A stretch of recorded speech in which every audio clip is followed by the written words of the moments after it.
जय श्री महाकाल। प्रिय दर्शकों, फिर से एक बार आप सभी का हार्दिक स्वागत अभिनंदन करता हूँ अपने YouTube चैनल दिव्य मंत्र ज्ञान साधना पर। आज की इस वीडियो में हम लोग एक ऐसे मंत्र के बारे में बात करने वाले हैं जिसे बहुत से लोग तो जानते हैं, परंतु इसका प्रयोग कैसे करना है, इसकी जप विधि कैसे करना है, ये किसी को नहीं पता। इस मंत्र को अपने जीवन में उतारना कैसे है, यह भी वह नहीं जान पाता है। केवल एक ही मंत्र से आपके समस्त कार्य बन जाएंगे। केवल एक ही मंत्र से आप 64 योगिनियों को मना सकते हैं, अपने घर की कुल देवी को भी मना सकते हैं, अपने पितृदेव को भी मना सकते हैं। जो व्यक्ति यह चाहता है मुझे एक ऐसा मंत्र मिल जाए जिससे हर चीज हासिल कर सकूं और किसी की मदद भी कर सकूं, साथ ही साथ उस मंत्र के द्वारा अपने आसपास में रहने वाली समस्त प्रकार की नेगेटिव ऊर्जा को भी खत्म कर सकूं, ऐसा कौन सा वह दिव्य और चमत्कारी मंत्र है। तो आइए आज उसी मंत्र की विधि को और प्रयोग को आपके समक्ष इस वीडियो के माध्यम से प्रस्तुत करने जा रहा हूँ। कृपया वीडियो को बिना स्किप किए पूरा देखें, तभी आपको इस मंत्र का और इस वीडियो का पूर्ण जानकारी प्राप्त होगा। क्या पता ये एक वीडियो आपकी किस्मत का ताला खोल सके।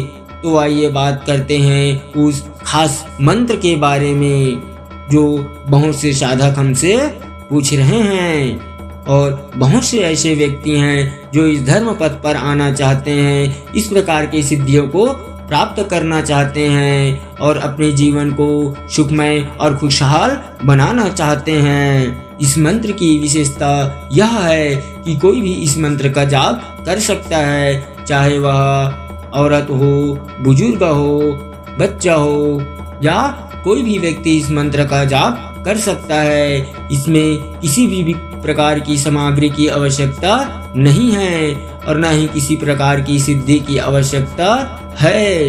यह मंत्र अपने आप में ही इतना सिद्ध है, पहले दिन से ही आप जब इसका जाप करना शुरू करोगे उसी दिन से आपको इनका अनुभव होना शुरू हो जाएगा। अगर आपके कामकाज व्यापार ठीक से नहीं चल रहा है, आपसे कोई भी ढंग से बात नहीं करता, आपको मान सम्मान नहीं मिल रहा है, अगर आप कोई महत्वपूर्ण कार्य करना चाहते हैं और वह कार्य बीच में ही रुक जाता है, अगर आप इस मंत्र को 11 से 21 दिन तक जाप करते हैं और माता रानी से प्रार्थना करना कि मैं 11 से 21 दिन तक इतनी संख्या में इस मंत्र का जाप करूंगा और मेरा यह कार्य माता रानी आप अवश्य सिद्ध करना, तब देखिए प्रिय दर्शकों आपका हर कार्य किस प्रकार से सिद्ध होता है। अगर आपके ऊपर किसी ने कोई यह कराया भी है तो वह भी इस मंत्र के प्रयोग से दूर हो जाएगा। मित्रों, कुछ व्यक्ति ऐसे हैं जिनके गुरु नहीं हैं, क्योंकि हम मंत्र तो बता देते हैं, उसके बाद लोग यह कहते हैं कि हमारे गुरु नहीं हैं, तो किस प्रकार इस मंत्र को जपें या जाप करें। इस मंत्र में किसी भी गुरु की आवश्यकता नहीं है, यह मैं पहले ही बता चुका हूँ, और न ही इस मंत्र में दीक्षा लेने की आवश्यकता है। हमारे द्वारा भी आप और प्रत्येक व्यक्ति भी इस मंत्र को जाप कर सकता है। इसमें कोई गुरु की आवश्यकता नहीं है, इसमें आवश्यकता है तो केवल आपकी श्रद्धा, भक्ति और माता रानी पर अटूट विश्वास की। तो आइए अब जानते हैं इस मंत्र की जाप विधि को। आप सबसे पहले ब्रह्म मुहूर्त में उठ जाइए, स्नान आदि क्रिया से निवृत्त होकर केवल एक माला का ही जाप कर लीजिए। केवल एक माला मैं तो आपको कम से कम बता रहा हूँ, जिसके पास समय नहीं है एक माला का जाप करने। एक माला का जाप करने में केवल 5 से 7 मिनट लगते हैं। अगर आप एक माला भी जाप कर लेते हैं तब भी आप पर माता रानी की कृपा बनी रहेगी। फिर देखना पूरे दिनचर्या में आपको बदलाव महसूस होता है। आपके पास दुकान है, दुकान में ग्राहक नहीं आता है तो ऐसा नहीं कहूँगा कि एक माला का जाप करो और ग्राहक की लंबी लाइन लग जाएगी, परंतु आप खाली लौट कर आते हैं तो इस मंत्र को जपने के बाद आप कभी भी खाली लौट कर नहीं आएंगे। आपको कभी भी धन की कमी नहीं होगी, आपको कभी भी काम की कमी नहीं होगी।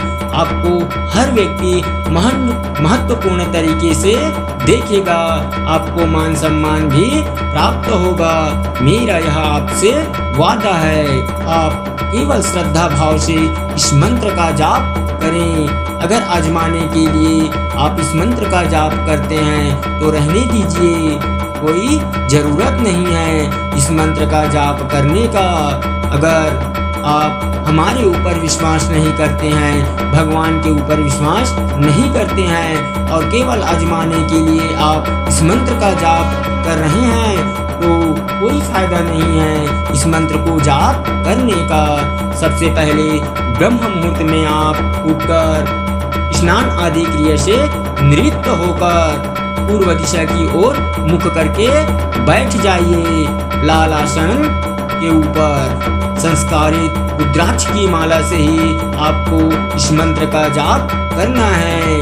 3 बार आपको गहरी सांस लेनी है और उस सांस को छोड़ते समय आपको ओम का उच्चारण करना है। इससे हमारे अंदर की प्रणाली खुल जाती है और उसके बाद आप इस मंत्र का जाप करते हैं तो बेहद सरलता और कुछ भी बिना किए आपको अच्छा अनुभव देखने को मिलता है। इसे बोलकर आपको नहीं बता पाऊंगा, आप स्वयं करके देखें कि कितना अच्छा अनुभव होता है। उसके बाद आपको इस मंत्र का जाप करना है जिसे मैं आपके समक्ष बताने जा रहा हूँ। इस मंत्र को बहुत से लोगों ने सुना भी होगा।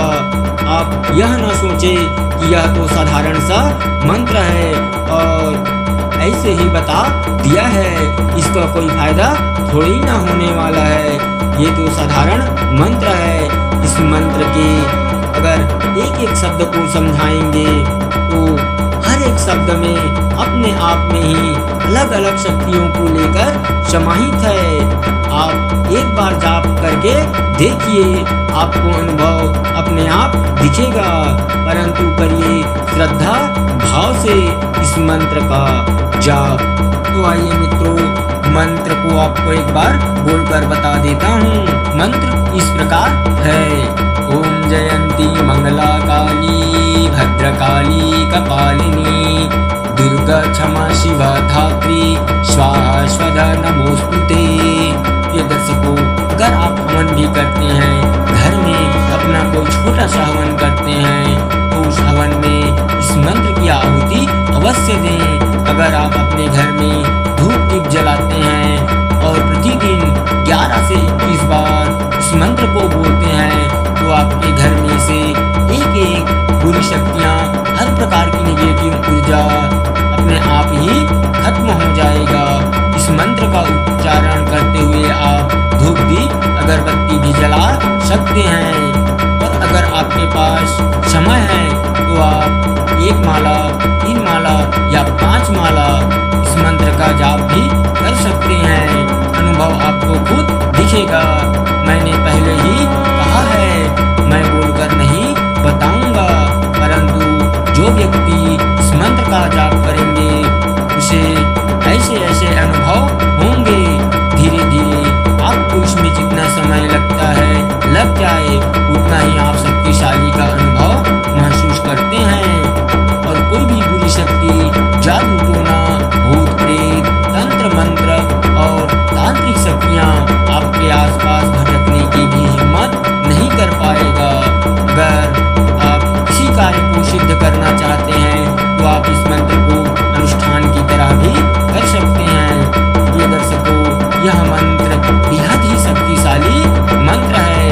अगर इसे एक एक शब्द को समझाने जाऊं तो वीडियो बहुत लंबी हो जाएगी।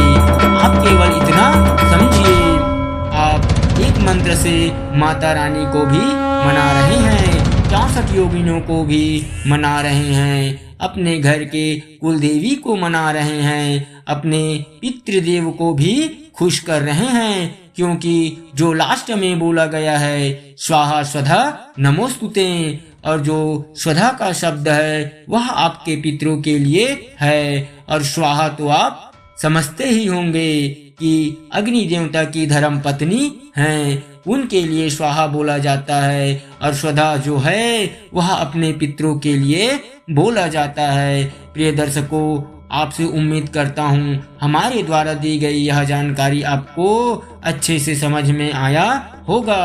अगर फिर भी किसी भी प्रकार का आपके मन में प्रश्न है और आप पूछना चाहते हैं तो आप हमें कमेंट में अपना प्रश्न पूछ सकते हैं। हम आपके सेवा में हमेशा तत्पर और तैयार हैं। हम फिर मिलेंगे आपको किसी दूसरे वीडियो में अच्छी जानकारी के साथ या किसी अन्य उपाय या चमत्कारी टोटके के साथ।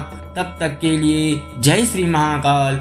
वीडियो को लाइक करके चैनल को सब्सक्राइब अवश्य कर लें, घंटी वाले बटन को अवश्य बजा लें, ताकि आपको हमारे द्वारा दी गई हर एक वीडियो का नोटिफिकेशन आप तक पहुंचता रहे। और कमेंट में जय माता दी लिखकर अपनी श्रद्धा अवश्य व्यक्त करें।